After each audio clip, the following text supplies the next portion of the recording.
और welcome back. तो ये हमारा ज्योग्राफी का घटना चक्र का पीवाईक्यू सीरीज चल रहा है ना। और हम लोग इस टॉपिक में देखने वाले हैं ब्रह्मपुत्र नदी तंत्र के बारे में, है ना। वीडियो अगर पसंद आती है तो वीडियो को लाइक करेंगे, चैनल को सब्सक्राइब करना नहीं भूलेंगे, है ना। स्टार्ट करते हैं हम लोग। जैसे हम लोग देखते हैं, थ्योरी देखेंगे पहले। तिब्बत से निकलने वाली ब्रह्मपुत्र नदी तिब्बत से निकलती है, आपको पता होगा। और इसका नाम क्या है? तो येरलुंग जंगबो, है ना। नाम याद रखना है आपको। कहाँ से निकलती है? आंशिक ग्लेशियर से। इंपॉर्टेंट है ये, कभी कभी पूछा जा सकता है कहाँ से निकलती है ब्रह्मपुत्र नदी। तो आंशिक ग्लेशियर से, ध्यान रखना है आपको, है ना। और अरुणाचल प्रदेश के नामचा बरवा एक पर्वत है, वहाँ पे नामचा बरवा के पर्वत के बगल से ये यू टर्न लेते हुए इंडिया में प्रवेश करती है, भारत में।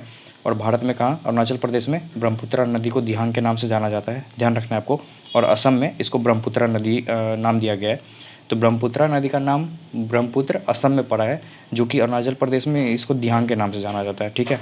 और इसी नदी को, ब्रह्मपुत्र नदी को बांग्लादेश में जमुना नदी के नाम से जाना जाता है ना। ये आपको ध्यान रखना है। और जो तिब्बत का जो मानसरोवर वाला क्षेत्र है, वहाँ से उद्गम स्थल 3 नदियाँ हैं, ब्रह्मपुत्र, सतलज और सिंधु। तीनों का नाम ध्यान रखेंगे। तीनों नदियाँ एक ही जगह से उद्गमित होती है ना। चलते हैं आगे, मैं आपको दिखा दूँ मैप में। तो आप देख सकते हैं, जैसे कि ये हिमालय है यहाँ पे, है ना। हिमालय है यहाँ पे।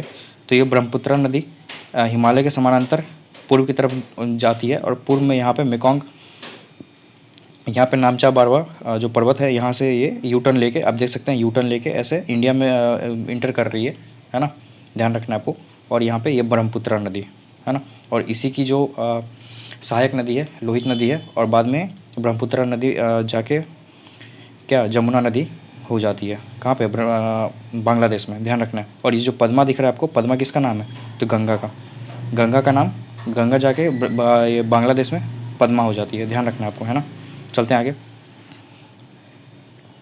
ब्रह्मपुत्र को तिब्बत में सांगपो कहा जाता है ना। नाम याद रखना है आपको। आपसे पूछा जा सकता है कि कौन सी जगह पे क्या नाम है ब्रह्मपुत्र का नदी का, तो ये ध्यान रखना है आपको। लोहित नदी जो पूर्वी तिब्बत के कहाँ? तो जयालचू पर्वत से निकलती है ना। और अरुणाचल प्रदेश और असम से बहती है ये। और लोहित नदी हमने अभी देखा क्या है, तो लोहित नदी ब्रह्मपुत्र नदी की सहायक नदी है, ध्यान रखना है आपको। चलते हैं आगे। आपको पता होगा विश्व के सबसे बड़ा नदी द्वीप है ना, जो कि मजुली आइलैंड है। कहाँ पे है? तो ब्रह्मपुत्र नदी में स्थित है ना, असम में है ये। और इकलौता है ये, है ना। ध्यान रखना है आपको, पूरे वर्ल्ड में कहीं नहीं है ऐसा। विश्व का सबसे बड़ा है ये मजुली आइलैंड, जो कि नदीय द्वीप है ना।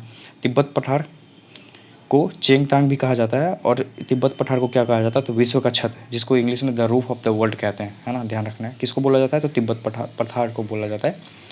और तिब्बत के पठार से निकलने वाली प्रमुख नदियाँ हमने अभी देखा, सिंधु, इंडस, है ना, मेकोंग, ब्रह्मपुत्र, सतलज, है ना। ये सब आपको नाम ध्यान रखना है। हम लोग आते हैं क्वेश्चन पे। तिब्बत में उत्पत्ति पाने वाली ब्रह्मपुत्र, इरावदी, मेकोंग नदियाँ अपने ऊपरी पाटों में संकीर्ण और समानांतर पर्वत श्रेणियों से होकर प्रवाहित होती है। इन नदियों में ब्रह्मपुत्र भारत में प्रविष्ट होने से ठीक पहले अपने प्रवाह में एक यू टर्न लेती है। यह यू टर्न क्यों बनाता है? तो यह यू टर्न बनाता है भूवैज्ञानिक तरुण हिमालय के अक्षांशीय नमन के कारण, है ना। इंपॉर्टेंट है, ध्यान रखना है। ऑप्शन नंबर बी होगा इसका आंसर। भारत में यरलुंग जंगबो किस नदी को नाम से जाना जाता है? तो ब्रह्मपुत्र को। मैंने आपको बोला था ब्रह्मपुत्र के जी जो डिफरेंट नाम है ये पूछे जाते हैं एग्जाम में। मानसरोवर झील के पास किस नदी का स्रोत है? तो मानसरोवर झील के पास सतलज का भी है, ब्रह्मपुत्र का भी है, सिंधु का भी है ना। ऑप्शन डी होगा, ध्यान रखना है आपको। हमने अभी देखा था थ्योरी में। चलते आते हैं अगले क्वेश्चन पे। निम्न नदियों पर विचार कीजिए। तो बोल रहा है कौन सी नदी अरुणाचल प्रदेश से होकर बहती है? तो सुबनसिरी बहती है, लोहित सहायक नदी है ब्रह्मपुत्र की, बराक नहीं बहती है। बराक कहाँ से बहती है? ये मणिपुर से निकल के, है ना, मणिपुर से निकल के आसाम होते हुए, है ना, मिजोरम होते हुए आसाम होते हुए बहती है, ठीक है। तो इसका आंसर क्या होगा? ऑप्शन नंबर बी, 2 और 3, ध्यान रखना है आपको। मानस नदी किस नदी की उपनदी है? तो मानस नदी ब्रह्मपुत्र की उपनदी है। ऑप्शन डी ध्यान रखना है। ब्रह्मपुत्र नदी तिब्बत में किस नाम से जानी जाती है? तो किस नाम से जानी जाती है ब्रह्मपुत्र नदी? सांगपो, तिब्बत में। और अगर यही बांग्लादेश में पूछ देता तो जमुना, ध्यान रखना आपको, है ना। चलते हैं आगे। ब्रह्मपुत्र नदी का बहाव क्षेत्र क्या है? तो तिब्बत से निकलती है, भारत में होते हुए बांग्लादेश में जाती है। तो ऑप्शन नंबर ए। निम्नलिखित में से कौन सी ब्रह्मपुत्र की सहायक नदियाँ हैं? तो कौन सी सहायक नदियाँ हैं इसमें? तो दिबांग है ना, कामेंग भी है और लोहित भी है, तीनों है। Option number D. और हम लोग एक फैक्ट देख लेते हैं। कामेंग नदी को असम में तो जिया बरेली के नाम से जाना जाता है। फैक्ट है, बस इसको ध्यान रखना है। कौन से नाम से जाना जाता है? जिया बरेली, है ना। और लोहित नदी को खून की नदी के नाम से जाना जाता है ना। बस 2 फैक्ट आपको ध्यान रखना है। तीस्ता नदी के संदर्भ में विचार करना है। तीस्ता नदी का उद्गम वहीं है जो ब्रह्मपुत्र का है, लेकिन यह सिक्किम से होकर गुजरती है। तो पहला गलत है, क्योंकि तीस्ता नदी का उद्गम कहाँ है? सिक्किम में है। और लेकिन ये ब्रह्मपुत्र का ये सिक्किम से होकर गुजरती है, ये सही है ना। ब्रह्मपुत्र का वहाँ नहीं है ना, ध्यान रखना है। तो ब्रह्मपुत्र और तीस्ता का एक जगह नहीं है, तो ऑप्शन पहला गलत हो गया। रंगित नदी की उत्पत्ति सिक्किम में होती है, बिल्कुल सही बात है। और यह तीस्ता नदी की एक सहायक नदी है, ये भी सही है ना। ये दूसरा सही है। तीस्ता नदी भारत एवं बांग्लादेश की सीमा पर बंगाल की खाड़ी में जा मिलती है। तो तीस्ता नदी भारत और बांग्लादेश की सीमा पर बंगाल की खाड़ी में डायरेक्ट नहीं मिलती है, बल्कि तीस्ता नदी बांग्लादेश में पहले मिलती है और बांग्लादेश जाके बंगाल की खाड़ी में गिरती है। तो तीसरा भी गलत हो गया, इसका आंसर सिर्फ 2 होगा, ऑप्शन नंबर बी, है ना। ध्यान रखना है आपको। निम्न नदियों में से किनके स्रोत बिंदु लगभग एक ही हैं? तो हमने अभी देखा ब्रह्मपुत्र, सिंधु, और उसके साथ में कौन था? सतलज था ना। ऑप्शन नंबर सी, है ना। ध्यान रखना है आपको। देखते हैं, तीस्ता नदी पहले गंगा की सहायक नदी थी, आजकल वो ब्रह्मपुत्र की सहायक नदी है। बिल्कुल असर्शन सही है।